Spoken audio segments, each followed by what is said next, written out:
मोदी काल में, नरेंद्र मोदी के काल में सीतारमैया ने सीतारमन ने 2019 में एक नीति बनाई और रामनाथ कोविंद जी जो हमारे देश के राष्ट्रपति रहे थे, उन्होंने इस पर हस्ताक्षर किया। मैं भारतीय रिजर्व बैंक की बात कर रहा हूं। तो 27 जून 2020 को मोदी जी ने एक नया विधेयक लाया। तो आइए देखते हैं कि यह विधेयक क्या कहता है और ये विधेयक की खूबसूरतियां क्या है। मैं गुण नहीं कहूंगा, खूबसूरती। तो भारतीय रिजर्व बैंक देश की भलाई के लिए है, जो प्राइवेट बैंकों का संचालन करता है, यानी निजी बैंक का, जैसा एक्सिस बैंक है, आईसीआईसी है, एचडीएफसी है, ऐसे प्राइवेट बैंक प्लस भारतीय स्टेट बैंक हो या फिर यूनियन बैंक हो, ऐसे सरकारी बैंकों का।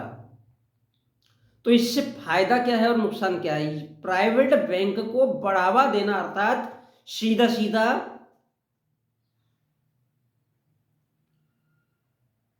प्राइवेट बैंक को बढ़ावा देने का अर्थ है सीधा सीधा अमीर लोगों के हाथ में इस देश की अर्थव्यवस्था को सौंपना।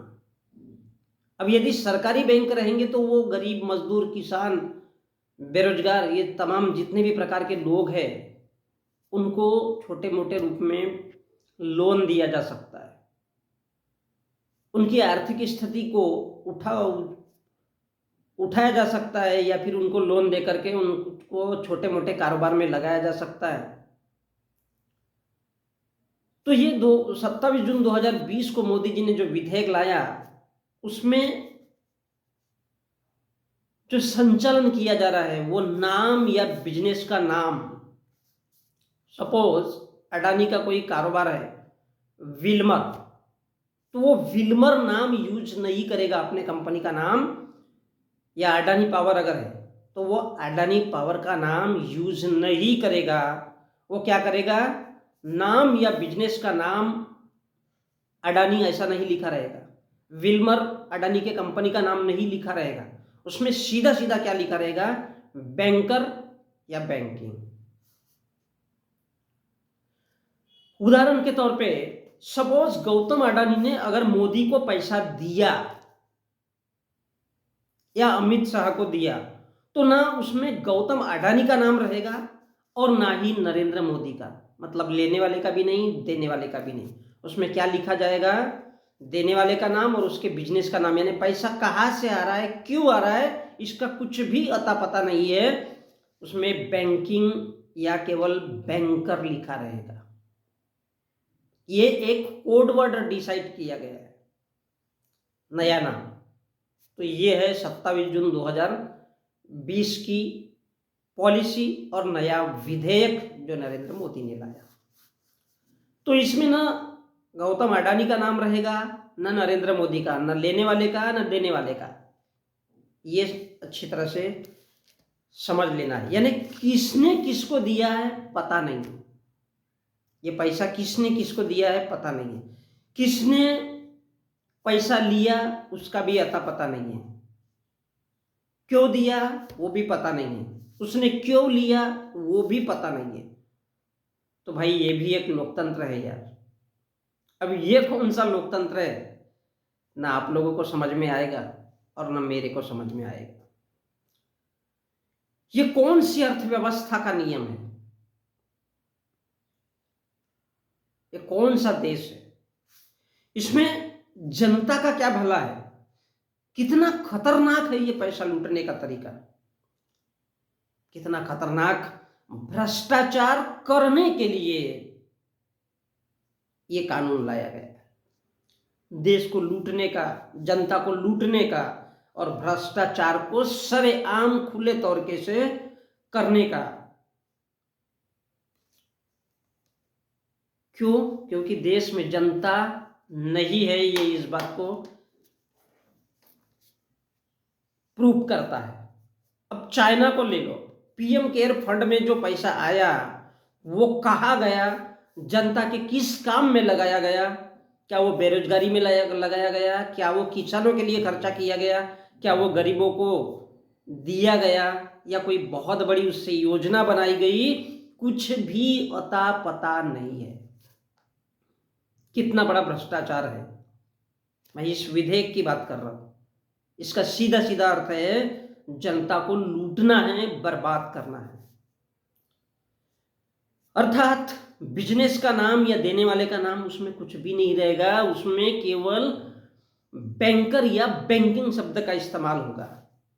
किसको पैसा देना है पता नहीं, क्यों देना है पता नहीं है। अब सरकारी बैंकों द्वारा जो पैसा दिया जा रहा है वो शेयर होल्डर या शेयरों को दिया जाता है, शेयर्स के रूप में दिया जाता है। तो सीधे सीधे ये उसको दिया जाएगा जिसको देना है, जिसको देना है सीधा सीधा उसको दिया जाएगा। अब उसमें अता पता नहीं रहेगा, नाम नहीं रहेगा, क्योंकि बैंकर या बैंकिंग लिखा रहेगा। तो सीधा सीधा वो पैसा गायब, और सीधा सीधा वरीता शेयर को यानी जिसको देना है सिर्फ उसको दिया जाएगा। गोम्या, तीम्या, राम्या, ये कौन है, किसको पैसा जाएगा, अब साला उसका भी अता पता नहीं। तो ये नीति है 27 जून 2020 को जो हमारे देश के आदरणीय प्रधानमंत्री जी ने, और इसलिए वो बार बार कहते हैं कि मोदी की गारंटी वास्तव में है। तो इसका अर्थ है किसको देना है किसको नहीं, कहाँ से आया है कहाँ से नहीं, कुछ अता पता नहीं। यानी सीधे सीधे सफेद धन को, व्हाइट मनी को ब्लैक मनी में तब्दील करना, ब्लैक मनी को व्हाइट मनी में तब्दील करना, यानी देने वाले का भी अता पता नहीं है और लेने वाले का भी अता पता नहीं। क्यों दिया जा रहा है वो भी क्लियर नहीं है। पैसा किसका? इस देश के टैक्स पेयर लोगों का। पैसा किसका? इस देश के गरीबों का। पैसा किसका? इस देश के किसानों का। पैसा किसका? इस देश के युवाओं का। पैसा किसका? इस देश की महिलाओं का, इस देश के बेरोजगारों का। लेकिन विधेयक लाया गया कि सीधा सीधा ये अमीरों के खाते में जाएगा, क्योंकि इतना बड़ा कारोबार तो कोई गरीब मजदूर देगा नहीं।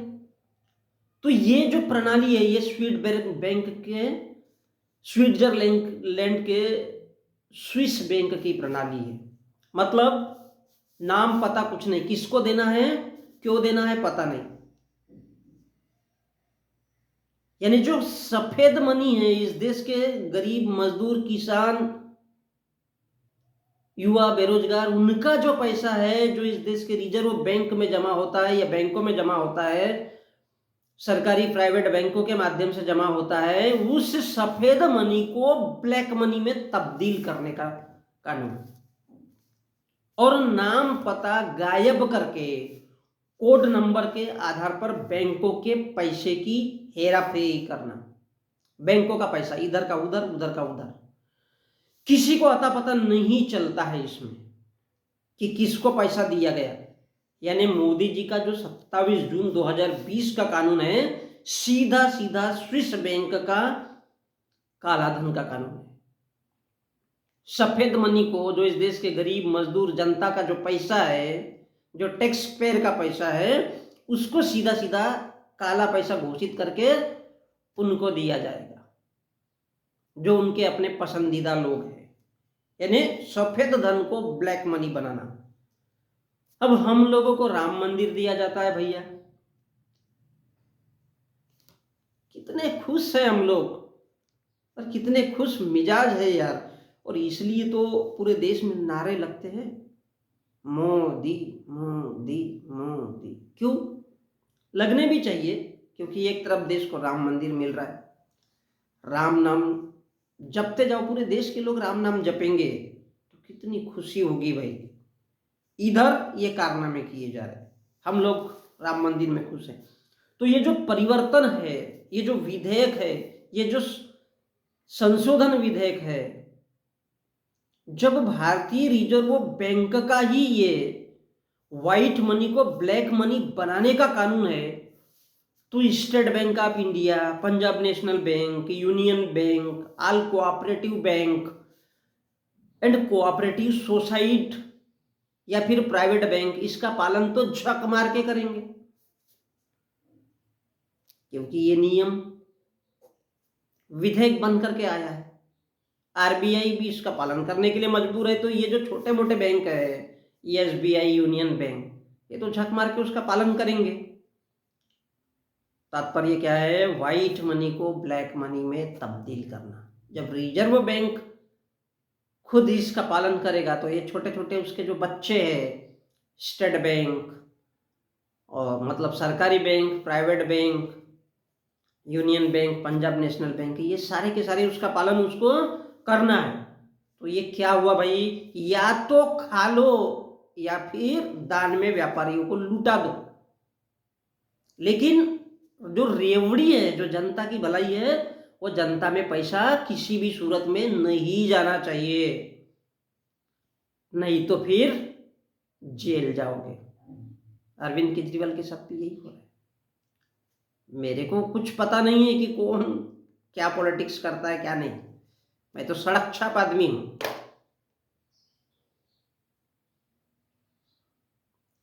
नहीं तो जेल जाओगे।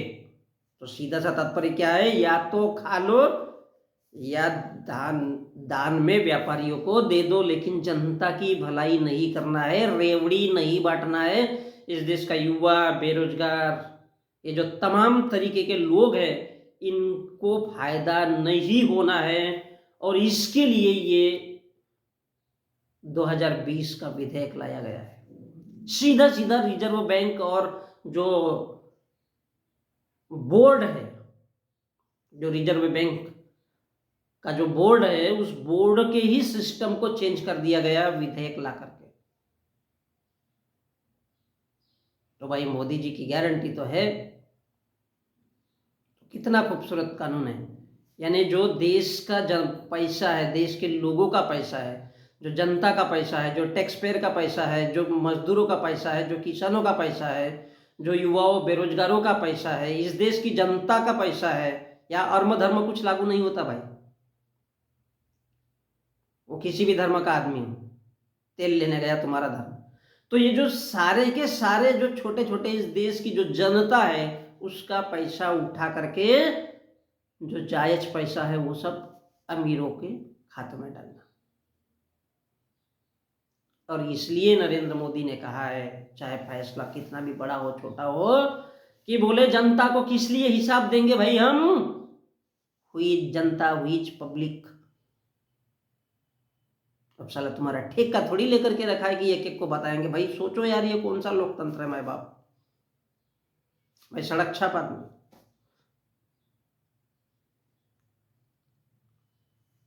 ये कौन सा कानून है, ये कौन सा नियम है भाई?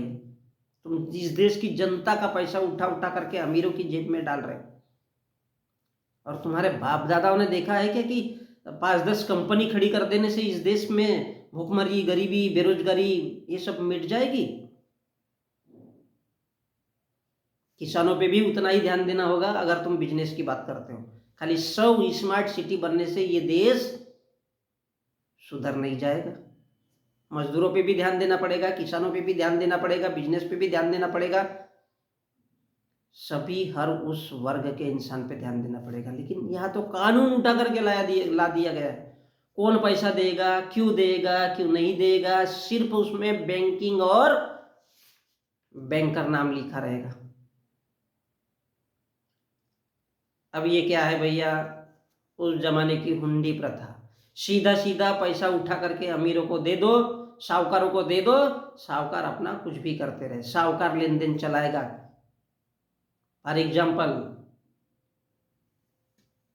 अडानी बोलेगा, हाँ रे बाबा, ये मेरे तेल के गोडाउन, मेरा फलाना गोडाउन, मेरा ढेकाना गोडाउन, और ये चलते चलते एक दिन अगर वो बोलेगा आज मैं मेरा कारोबार बंद करता हूं, तो देश ठप।